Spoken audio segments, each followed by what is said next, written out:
안녕하세요. 토요미스테리 디바제시카입니다.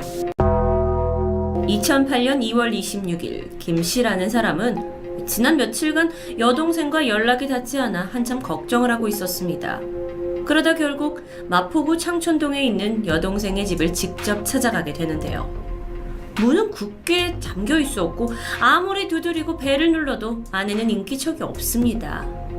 이때 불길함을 느낀 김씨가 억지로 문을 따고 들어가 보기로 하는데 문을 열자마자 그의 눈에 들어온 것은 거실 형광등이 깨져 있는 광경입니다.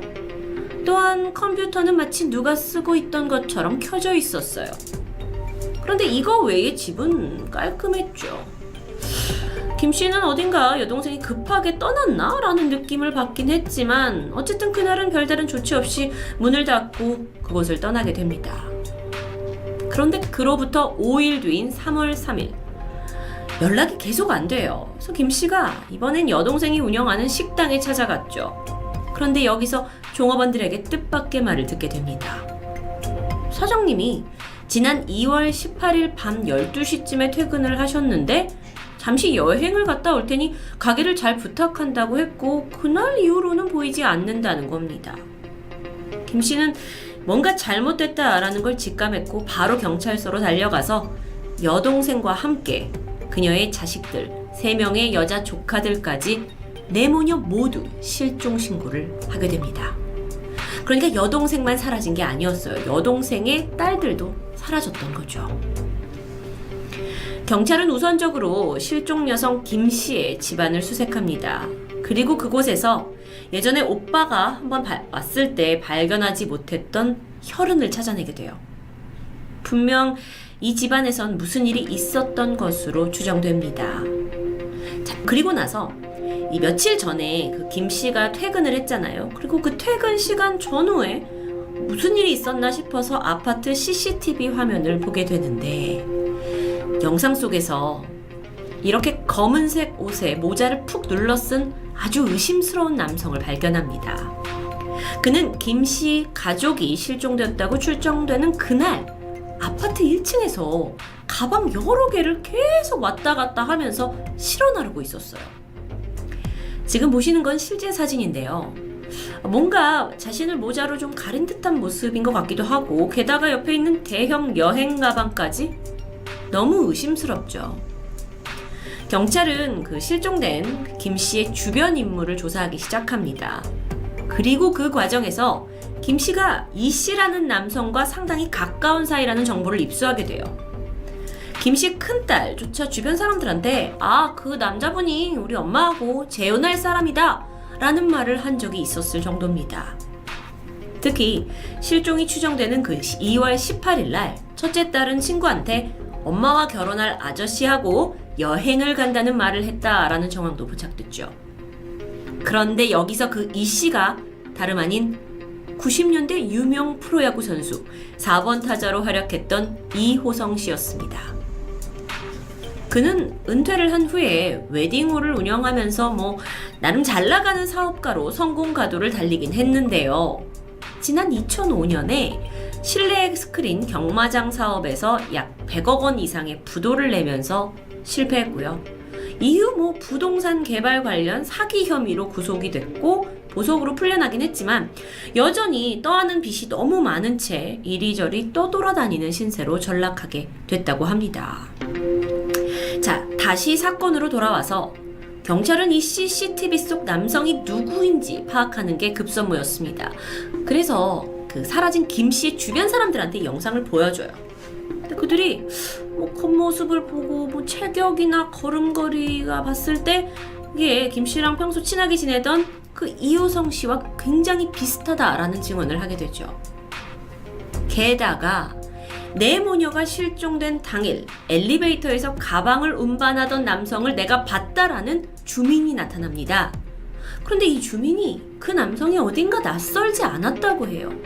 그러던 차에 그 야구선수 이호성과 비슷해요 라는 증언을 하게 되죠.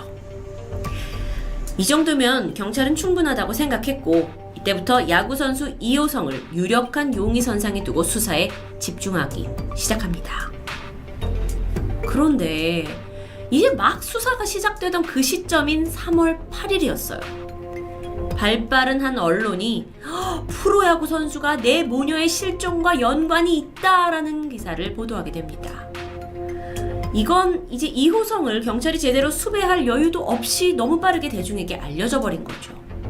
결국 이틀이 지난 3월 10일 경찰은 사건을 공개 수사로 전환했고요. 이미 이호성 씨가 얼굴이 알려진 사람이기 때문에 쉽게 검거할 수 있을 거라 생각했습니다. 하지만 뜻밖의 상황이 펼쳐지죠. 공개 수사로 전환한 지 몇 시간 지나지 않은 3월 10일 오후 3시쯤 한강에서 수상보트를 즐기던 한 사람이 우연히 낯선 물체를 발견하게 되는데요. 가까이 다가가서 보니 남성의 시신이었습니다. 지문 감식 결과 그는 이호성이었죠. 몸에 특별한 외상은 없었다고 해요. 그리고 투신 자살로 보였는데요. 사체의 경직도를 봤을 때 같은 날 새벽 3시에 사망한 것으로 추정됩니다. 자, 이렇게 된다면 이 김씨 내모녀 실종 사건의 유력 용의자가 취조도 제대로 하기 전에 사망하게 된 상황이에요. 그러니까 사건이 어디서 수사를 해야 될지 미궁으로 빠져버리는 듯 했죠. 언론이 너무 보도를 빨리 했던 탓은 아닐까요? 그런데 같은 날인 3월 10일 전남 화순에서 의외의 제보 하나가 접수됩니다. 그 제보한 사람은 화순 지역 주민이었습니다. 그런데 내가 야구선수 이호성 같은 그런 사람으로부터 부탁을 받았다. 그래서 화순현 공동묘지에다가 비석을 세울 구덩이를 파준 적이 있다라는 제보였어요. 이상합니다. 그래서 경찰이 바로 출동을 했고 이 구덩이를 확인하게 되는데 안에는 CCTV에 찍혔던 그 4개의 여행 가방이 발견되었고요. 그걸 열어보니 가방 안에는 내구의 시신이 하나씩 두꺼운 비닐에 쌓인 채 발견됩니다. 실종된 여성 김씨와 3명의 딸이었죠. 수사 초기 CCTV 분석에서 집에 있었을 것이다 라고 예상됐던 김씨와 둘째, 셋째 딸 평상복 차림이었습니다. 이제 시신에서요. 그런데 큰딸은 외출복 차림이었어요. 시신이 발견된 이 구덩이가 있던 장소는 화순이었잖아요. 여기가 이호성 씨의 고향이라고 그래요. 선친의 묘소가 있는 공동묘지 주변이었다고 합니다. 시신을 부검해 보니 김 씨와 이제 두 딸, 둘째 딸과 셋째 딸은 경부 압박에 의한 질식사로 밝혀졌고요. 외출 중인 것으로 추정된 큰 딸은 둔기로 인해 사망한 것이 밝혀집니다. 이거 도대체 어떻게 된 사건일까요? 2월 18일 밤 12시입니다. 그때가 그 사라졌던 김 씨가 마지막으로 식당 직원들한테 나 며칠 여행 다녀오겠다 라고 연락이 두절됐던 그때인데요. 그럼 그때 이후에 도대체 무슨 일이 있었던 걸까요? 김 씨의 흔적을 따라서 기록을 살펴보기 시작합니다. 자, 그날 밤 12시에 직원들한테 홍보를 하고 다음날 아침이 돼서 그녀는 5개의 은행에 분산해서 저금을 해둔 돈 1억 7천만 원을 모두 인출했습니다. 그리고 그녀는 집으로 돌아갔겠죠. 그런데 오후 4시에서 5시 사이 이 김씨네 집 아파트에서 차량 한 대가 들어오게 돼요. 근데 이게 김씨 소유의 SM5입니다. 근데 이 승용차가 주차되는 모습이 찍혀 있는데 이때 운전자가 김씨가 아닌 낯선 남자였습니다. 이호성이었을까요? 그리고 나서 오후 9시 반쯤 그 낯선 남성이 카트를 끌고 김씨 아파트로 들어와요. 그리고 5번이나 왔다 갔다 하면서 대형 가방을 실어 나갔습니다. 자, 그러면 여기서 추정할 한 시나리오를 보면 집에 있던 김씨와 두 딸을 범인이 살해한 후에 시신을 옮기는 것처럼 보이기도 하죠. 그리고 나서 이후 밤 11시에서 12시 사이 김씨 핸드폰으로 큰딸과 통화한 기록이 남아 있습니다. 그리고 밤 12시에는 종로 일대에서 이 큰딸과 마지막으로 통화한 기록이 있었죠. 자, 이걸 어떻게 해석할 수 있냐면 이미 이제 새 모녀를 죽였어요. 그리고 나서 이호성이, 그러니까 범인이 외출해 있던 큰딸을 불러내서 다시 살해한 것으로 추정할 수 있습니다. 끝이 아니에요. 여기서 몇 시간 후, 그러니까 2월 19일 새벽 4시쯤에는 큰딸의 핸드폰이 전남 화순에서 잡힙니다. 뭔가 딱딱 들어맞는 듯한 느낌이 들죠. 그리고 그날 아침 9시에서 11시 사이 이호성의 의뢰를 받은 인부들이 그 화순에 있는 묘지 근처에다가 구덩이를 팠고요. 12시쯤 김씨 소유의 SM5가 화순을 벗어나는 게 CCTV에 잡혔습니다. 주정컨대 시신을 묻은 후에 이곳을 떠나려고 했던 것처럼 보이죠. 오후 2시 이호성은 광주에 들렸고 지인에게 5천만 원을 전달합니다. 그러면서 이걸 자신의 형에게 입금해달라고 부탁해요. 이후 오후 4시에는 그러니까 김씨, 이미 이제 죽은 것으로 추정되는 이 김씨의 핸드폰으로 식당 주인에게 가게를 잘 부탁한다는 문자를 남겼습니다. 그리고 다음 날로 넘어가서 2월 20일 오후 6시 김씨, 그러니까 실종된 김씨의 아파트에 다시 SM5가 들어와요. 그리고 차를 주차해놓고 나갑니다. 그런데 여기서 이 사건에 헷갈리는 부분이 있습니다. 이 마지막 SM5를 운전하고 들어온 이 CCTV 영상 속의 운전자를 보니까 이게 이호성이 아닐 수도 있다라는 진술이 있었어요. 그래서 여기서 공범 의혹이 제기되기도 하죠. 자, 여러분, 이렇게 시신이 발견되고 남아있는 모든 추적 기록들이 이호성을 범인으로 가리키고 있었지만 이미 그는 투신 자살한 채 발견되면서 수사는 방향을 잃게 됩니다. 하지만 그렇다 해도 이렇게 끝내기에는 이게 너무도 찜찜한 의문점들이 여전히 다수 남아있었는데요. 첫 번째로 죽은 김씨, 아이들의 엄마 김씨의 전 남편과 관련된 의문점입니다. 전 남편이 자살로 사망했다라는 게 밝혀져요. 그런데 좀 생각해보면 이호성과 김씨는 2년 전부터 연애를 시작했대요. 그러면 시기적으로 봤을 때 전 남편이 죽기 전에도 여전히 내연 관계였던 것으로 계산이 됩니다. 주변인들은 남편이 죽기 5개월 전부터 두 사람이 알고 지냈다고 하는데, 자, 그렇다면 여기서 김씨 전 남편의 죽음이 정말 이호성과 아무런 관련이 없는 걸까요? 만약 이호성이 김씨 모녀를 모두 살해했다는 전제하에 이전에도 살인을 저지르지 않았다고 보기는 힘들어 보입니다. 물론 알 순 없죠. 그런데 찜찜한 건 이것만이 아닙니다. 과거로 돌아가서 2005년 이호성의 동업자이자 광주 지역의 조직폭력배 대원이었던 조 씨가 실종된 사건이 있었는데 여기에도 이호성 씨가 연루되어 있습니다.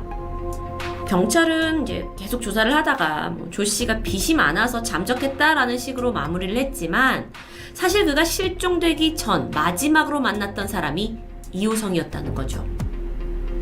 실종된 조 씨 아내의 말에 따르면 남편이 딸을 워낙 아꼈기 때문에 이렇게 갑자기 잠적하거나 자살할 사람이 아니다 라면서 이건 단순 실종이 아니라고 호소하기도 했습니다. 정말 이게 우연의 일치인지 모르겠지만 이호성 주변에는 죽음과 실종 사건들이 계속 있었죠. 이게 일반 사람 주변에서 그렇게 자주 있는 일은 아니잖아요. 그런데 의심스러운 게 또 있습니다. 도대체 살해 동기가 뭐였냐는 겁니다. 그래서 조사를 해보니까 김 씨가 사망 직전에 그 1억 7천만 원을 뺐잖아요. 이게 전세금이었다고 그래요. 이거를 예금을 다 해지하고 돈을 인출해 갔는데 이 부분을 가지고 경찰이 추정을 하길 이 돈 중에 일부를 이 씨가 그러니까 이호성이 빌려달라고 했고 그 과정에 트러블이 생겨서 살해를 한 건 아닐까라고 생각합니다. 사실 이호성이 만나고 있던 또 다른 내연녀가 있어요. 차 씨. 차 씨의 존재가 밝혀지는데 차 씨가 말하기를 이호성이 예전에도 나한테 돈을 빌리고 뭐 갚은 정황이 있다라는 걸 털어놓게 됐고 그렇다면 뭔가 여자와도 돈 문제가 얽혀 있다면 이걸로 인해서 살해 동기가 되지 않을까 생각을 하게 되는데요. 꽤 설득력 있게 들리기도 합니다. 게다가요, 김씨 전 남편이 사망한 후에도 이 집 전세금을 빼서 이호성한테 빌려줬다라는 게 밝혀지면서 결국 이 모든 건 돈이냐라고 생각하게 됩니다. 당시 이호성의 빚이 수십억 원대였다고 해요. 처음에 말씀드린 대로 선수 생활을 은퇴한 후에 뭐 이것저것 사업을 하는데 실패를 했죠. 그래서 굉장히 빚이 많았는데 그런데 생각해보면 지금 이 돈은 1억 7천만 원이에요. 그러면 고작 1억 7천만 원 때문에 내 모녀를 한꺼번에 살해했다? 이건 좀 너무 무리가 있는 주장 아니냐라고 생각을 합니다. 굳이 둘째 딸과 셋째 딸까지, 게다가 큰 딸까지 따로 불러서 살해를 할 이유가 뭐가 있었을까요? 마지막에 지적해볼 상황은 앞서 언급드렸던 이호성의 또 다른 내연녀 차 씨에 대한 부분입니다. 어쩌면 그녀가 모든 내막을 알고 있지 않을까 하는 의문이 들었는데요. 차 씨가 말하길 이호성이 채무관계가 복잡하긴 했다. 하지만 그렇게 돈에 쪼들리면서 살진 않아서 살인을 저지를 정도는 아니다 라고 말합니다. 경찰 수사 결과 차 씨는 이 씨가 자살을 했다라고 추정되는 그날 3월 10일 이전에도 이 씨를 만난 적이 있습니다. 그러니까 이 씨가 물론 추정컨대요. 내 모녀를 살해하고 도피를 하던 중에도 내연녀 차 씨를 만난 거죠. 3월 8일 밤 두 사람은 서울의 한 호텔에 투숙을 했는데 자 여기서 마침 TV를 틀어놨고 뉴스에서 내 모녀 살인 사건의 보도를 듣게 됩니다. 그래서 차 씨가 놀래가지고 당신 아니야? 라고 의심하면서 직접적으로 묻게 돼요. 이때 이호성이 아니야! 하면서 TV를 껐다고 하죠. 다음날이 됐습니다. 두 사람은 함께 택시를 타고 성수대교를 지나가게 되는데 이호성이 대교 부근에서 내렸고 차 씨는 홀로 귀가합니다. 그리고 이날 자정쯤 차 씨가 이 씨에게 전화를 한 통 받게 돼요. 마지막 통화였습니다. 이호성은 이 통화를 끝으로 투신자살을 했을 것으로 추정됩니다. 차 씨가 사실 가장 마지막까지 이호성이 살인을 한 이후의 심정이나 자백까지 들었을 수도 있지 않나라는 생각이 드는데요. 하지만 추가적인 증언은 없었고요. 결국 그렇게 범인이 알 것 같긴 하지만 결코 기소할 수 없는 채 이 사건은 종결됩니다. 이호성은 자살하기 전 편지 형식으로 몇 가지 유언을 남겼습니다. 형에게 보낸 글에는 어머니와 아내, 아이에 대해서 미안한 감정을 드러내면서 특히 아들을 좀 잘 챙겨달라라는 문구가 남아있었죠. 그리고 또 야구 관련된 지인에게 보내는 편지에는 협회장 취임한 거 축하한다. 옛 시절이 행복했다. 나는 하늘나라로 먼저 가 있겠다. 라는 글귀. 이건 정확히 자살을 암시하고 있는 내용이었죠. 여러분, 무죄 추정 원칙에 따라 이호성이 범인이라고 단정 지을 수 있는 사람은 현재 공식적으로 아무도 없습니다. 정말 살해를 했는지, 살해를 왜 했는지 그 동기마저 미궁으로 빠져버렸고요. 심지어 자기 자신도 자살까지 해버렸는데 그럴 거면 애초에 왜 이 모녀를 다 죽여야 했냐라는 질문. 답은 찾을 수 없습니다. 그런데요, 그런 상황에서 유서에 자신의 아들은 잘 부탁한다라는 글귀는 어쩐지 좀 씁쓸하게 느껴지는데요. 2008년 발생한 프로야구 선수 이호성 4번 타자의 추락 사건. 토요미스테리 디바제시카였습니다.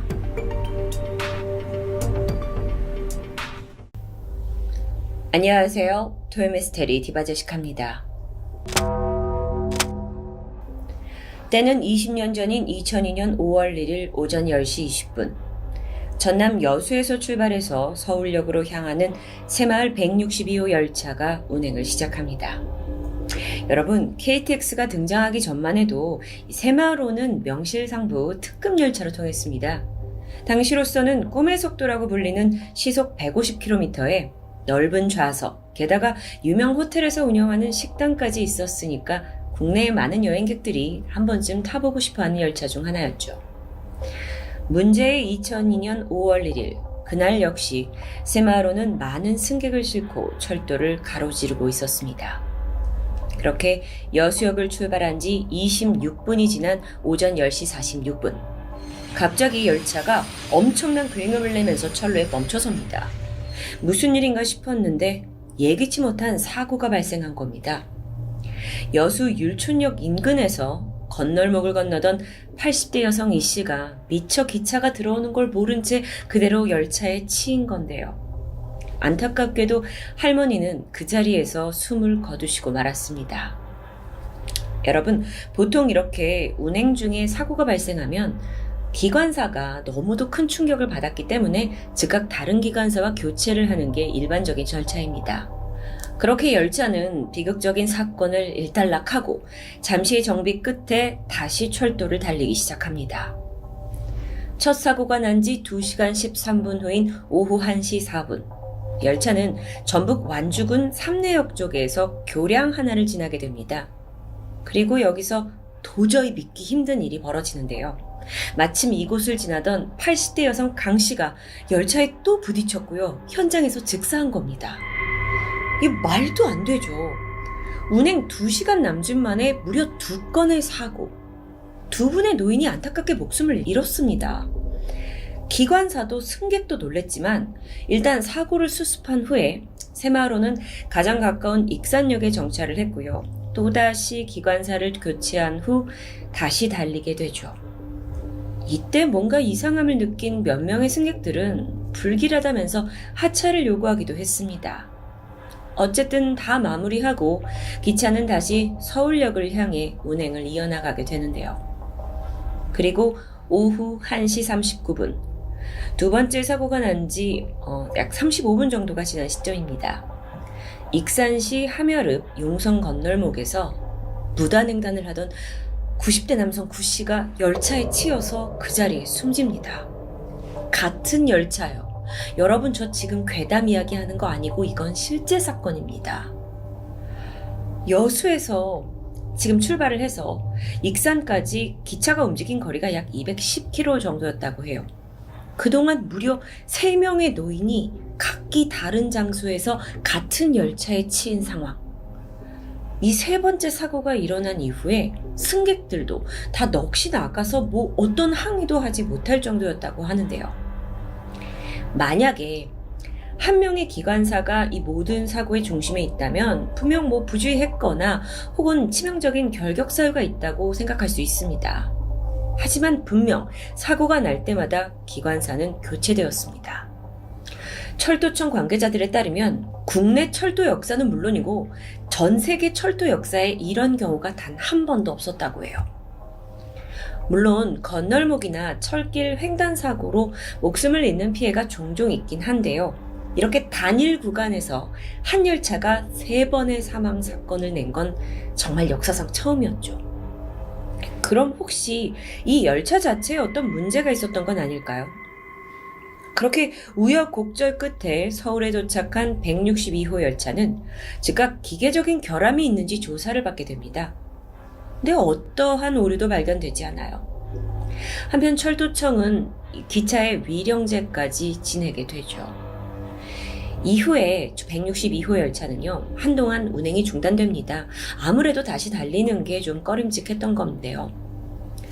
결국에 이 사고는요, 시간이 지나 기차의 결함이 아닌 그저 비극적인 우연의 일치였다라는 결론에 도달할 수밖에 없었습니다.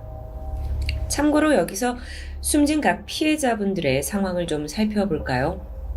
첫 번째 피해자, 여수시 인근에서 숨진 80대 할머니는요, 사고 당시 친구 집에 가던 길이었습니다. 약속 시간에 늦었던 그녀는 열차가 들어오고 있다는 경보음이 울리는 상황에서도 지팡이를 집은 채 건널목에 들어서게 되죠. 그리고 사고를 피하지 못했습니다. 그런데 아무리 급해도 열차가 오는 와중에 철로를 막 급하게 건너셨다는 게 좀 이해가 되지 않는데요. 두 번째로는 교량 위에서 사망한 피해자 할머니입니다. 그녀는 철길 건너편에 있는 과수원 주인이었는데 마침 전날 비가 와서 도로가 잠긴 겁니다. 그래서 결국 철길을 가로지르게 된 거죠. 그런데 여기에도 이상한 점이 있습니다. 과수원 바로 옆에 폭이 짧고 건너기 쉬운 또 다른 철길이 있었어요. 근데 무슨 이유에서인지 굳이 교량 위를 걷다가 이 참변을 당했던 겁니다. 세 번째 사망자 상황은 좀 더 미스테리합니다. 90대 노인이던 그는 자전거를 타고 있었는데요. 이미 열차가 진입하던 중이라서 건널목 차단기가 내려왔죠. 그런데 노인이 굳이 그 틈새를 통해서 철로에 진입한 겁니다. 근데 때마침 또 이 광경을 본 안내원이 있었어요. 그래서 막 급하게 뛰어가서 그를 막아섰지만 그가 말을 못 들으신 건지 하여간 열차가 오는 곳으로 자전거를 모시고 결국 사고를 당하시게 되죠. 이렇듯 세 분의 피해자는 마치 죽음으로 이끌리듯 열차 사고를 맞이했습니다. 상황이 이렇다 보니까 이 모든 원인이 불현듯 새마을호 열차로 쏠리게 돼요. 그리고 이후에 이거 혹시 귀신 씌인 열차 아니냐? 라는 이야기까지 나돌았죠. 또 다른 음모론이 있는데요. 이 열차의 운행번호가 162번이었습니다. 그런데 동시에 이 앞에서 전체 열차를 이끌고 있는 기관차 번호는 7408호예요. 1과 6, 2를 더하면 9, 역시 7과 4, 0, 8을 다 더하면 19. 그래서 9수가 들린 불길한 기차다라는 괴담이 떠들기도 하죠. 여기에 살까지 붙여져서 저승사자가 시간이 없다 보니 기차를 이용해 운명이 다한 사람들을 데려갔다는 웃지 못할 이야기까지 전해집니다. 그렇게 한국 최초 귀신 열차로 불린 162호 열차는 역사 속에서 비극과 괴담으로 남게 됩니다. 그리고 이 사고 이후에 7408호 디젤 기관차는 다시 운행 중이라고 하는데요. 이야기를 듣고 보니까 제가 만약 이걸 모르고 탔다면 좀 오싹할 것 같죠. 여러분, 이렇듯 전 세계에는 열차와 기차역을 둘러싼 실제 사건 그리고 괴담들이 존재합니다. 한국만의 일이 아니죠. 인도의 10대 유령 기차역이라고 불리는 베군코도르역. 여긴 서쪽 벵갈 지역에 있는데요. 1960년대 초에 여기에 살던 여성 부족장이 땅을 기부한 후에 역이 만들어집니다. 당시에는 마땅한 교통수단이 없던 차에 기차가 들어오게 되면서 주민들에겐 엄청난 편의를 가져다 주었습니다. 하지만 1967년 난관에 봉착합니다. 여기에서 일하던 역장이 늦은 밤에 철로에서 정체 모를 여성을 목격했기 때문인데 이 여성이 인도의 전통 의상, 하얀색 전통 의상을 입고 철로에서 미친 듯이 막 춤을 추고 있는 겁니다. 내가 뭐 잘못 본 건가? 다음날 역장은 이 기괴한 목격담을 철도회사에 알리게 돼요. 하지만 묵살당하죠. 터무니없었으니까요. 그리고 나서 문제가 발생합니다. 얼마 후에 그 여성 귀신을 목격했다고 말한 역장과 그의 일가족이 모두 집안에서 숨진 채 발견됐기 때문이에요. 여러분, 인도는요, 전 세계 그 어떤 나라보다 미신에 예민한 국가입니다.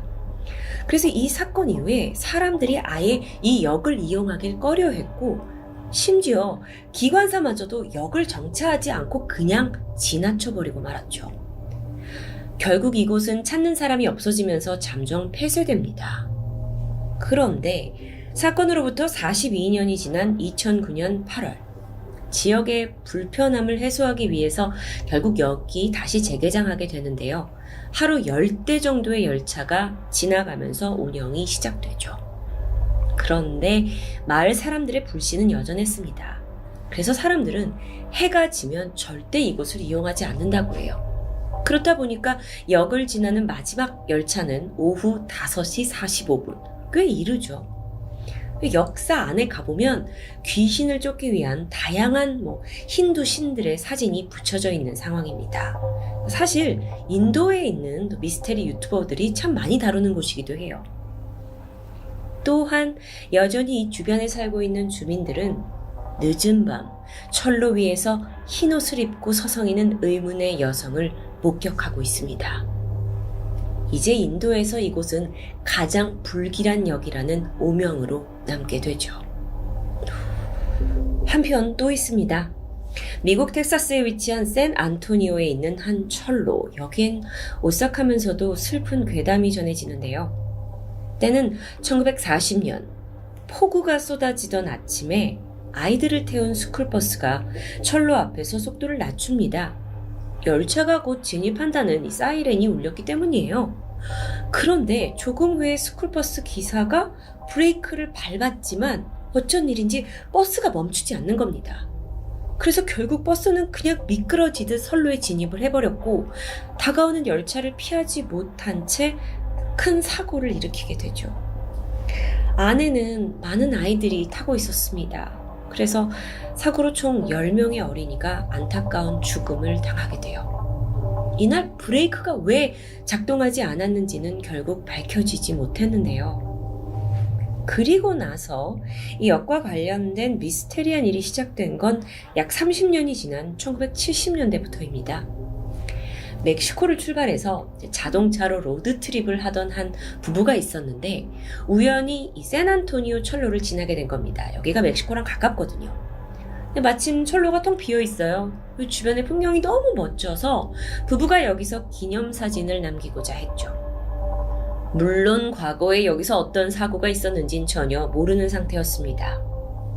그렇게 부부가 차를 철로 위에 가까이 대고 주차를 한 순간 섬뜩함이 느껴집니다.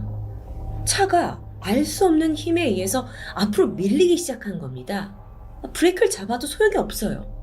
이 느낌이 정말 뒤에서 아주 강한 힘이 밀어내고 있는 것 같은 느낌이었죠. 너무도 처음 겪는 어떤 초자연적인 상황에 부부가 어찌할 줄 모르잖아요. 그리고 차가 철로를 완전히 빠져나가게 된 후에야 멈춰 서는 겁니다. 이게 도대체 무슨 일이야?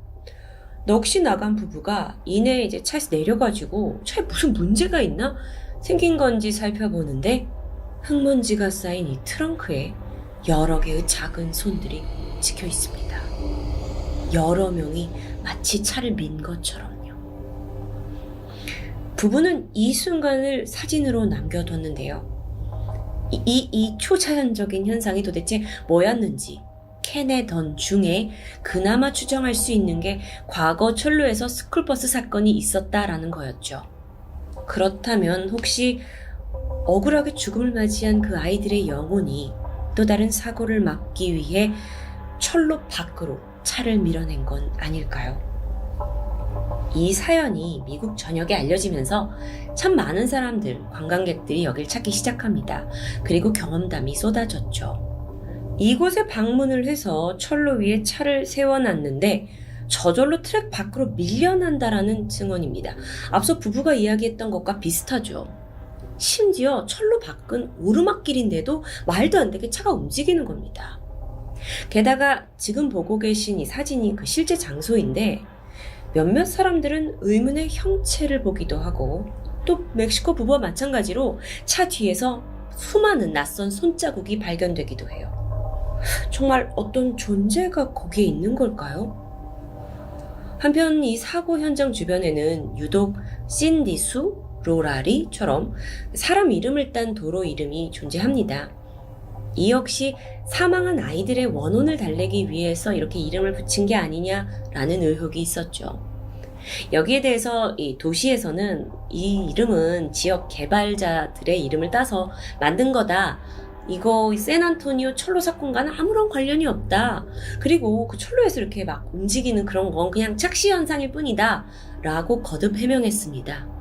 그럼에도 불구하고 어쨌든 철로에서 계속 차가 밀려나는 현상은 계속되고 있다 보니 여전히 이 체험을 하려고 많은 사람들이 이곳을 찾고 있죠. 이젠 관광지가 되었습니다. 수많은 사람을 실어 나르는 열차. 이와 함께 유독 철로 위에서 많은 미스테리한 일들이 벌어지는 이유는 뭘까요? 혹시 황망한 죽음을 맞이한 이들이 여전히 그곳을 떠나지 못하고 철로 위를 배회하고 있는 건 아닐까요? 지금까지 토요미스테리 디바제시카였습니다.